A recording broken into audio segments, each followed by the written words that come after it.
ये हमारे बीच में अब असली जो मिठाइयाँ जब से खिला रही है ये आ गई है। क्लर्क में हो गया बेटा? हाँ जी मैम। इसका अंजू सर शाम को मैसेज किया था आपके पास। अंजू हमारे बीच में है, HSSC क्लरिकल की पोस्ट पर इसका सिलेक्शन हो गया। अंजू तेरे पापा क्या करते हैं बेटा? खाओ खाओ, पहले आराम से खाओ। अच्छा, प्लम्बरी का काम करते थे। हाँ आप खेती करते हैं। करते इसके पिताजी बेटा पहले प्लम्बर थे। प्लम्बर भी कोई बहुत पैसे नहीं कमाते हैं, घर चलता है बस। हम 3 सिस्टर हैं जी। अच्छा इसमें से छोटी मैं जी, सबसे अच्छा पहले लगी। अच्छा, 3 बहनें हैं ये और सबसे छोटी है अंजू। सबसे पहले इसकी ज्वाइनिंग हो गई।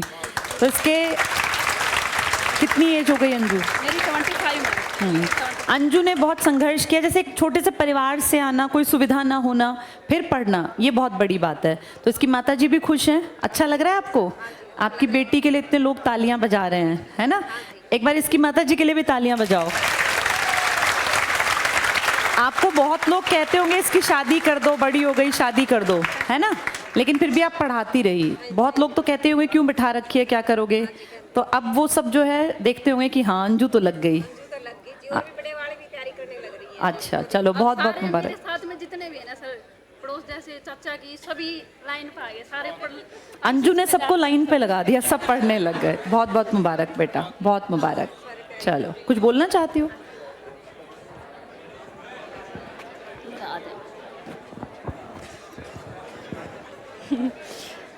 3 साल तक मैंने कोचिंग 2020 के अंदर मैंने कोचिंग ली थी। पहले मैंने 3 मंथ की कोचिंग ली थी। मैंने सोचा क्लर्क का एग्जाम आया था 2019 में, मैंने सोचा कर देगी, अपने आप ही हो जाएगा, क्यों इतनी टेंशन ले ली, क्योंकि NCERT की बुक्स पढ़नी है। फिर देखा 3 मंथ की, मैंने सोचा कोचिंग ले ही लेती हूँ। 3 मंथ गई, फिर कौन क्लियर हुआ। फिर मेरी BSc भी चल रही थी उसके साथ साथ। तो मैंने सोचा नहीं, पहले BSc कंप्लीट करने के बाद ही चली जाऊँ, क्योंकि 6 मंथ का रहता था सर BSc मेरा। फिर उसके बाद मैं कोचिंग पे लगातार गई सेंटर पे। 2020 के अंदर मैंने कोचिंग ली थी, 1 साल किया, फिर मैंने बैक कर लिया, घर पे ही सेल्फ स्टडी करने लगी। वैसे ऐप ले रखा था, ऐप पे क्लास लगाती थी। CET पर ही हुआ, लेकिन उसमें नंबर कम आए सर। फिर मैंने सोचा नहीं, बात नहीं बनेगी। मैंने CET हुआ था, उससे अगले दिन ही एडमिशन ले लिया। मैं सेंटर में जाना पड़ेगा, घर पे काम कौन नहीं बनता सर।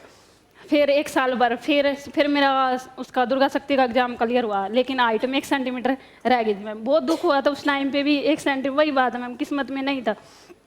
फिर मेरा FCI का एग्जाम क्लियर हुआ, प्री क्लियर हो गया, लेकिन मेंस में रह गई मैम। फिर HSSC क्लर्क, सारे ग्रुप D, पहले ग्रुप D में थी, अब क्लर्क वाले में हो गया। हाँ जी। तो देख लो बेटा, कितने सारे तुम्हारे सामने एग्जाम्पल हैं। ग्रुप D से आगे बढ़ गए, कोई क्लर्क में पहुंच गया, कोई ऑफिसर तक की ग्रेड तक पहुंच गया। चलो बहुत बहुत मुबारक बेटा।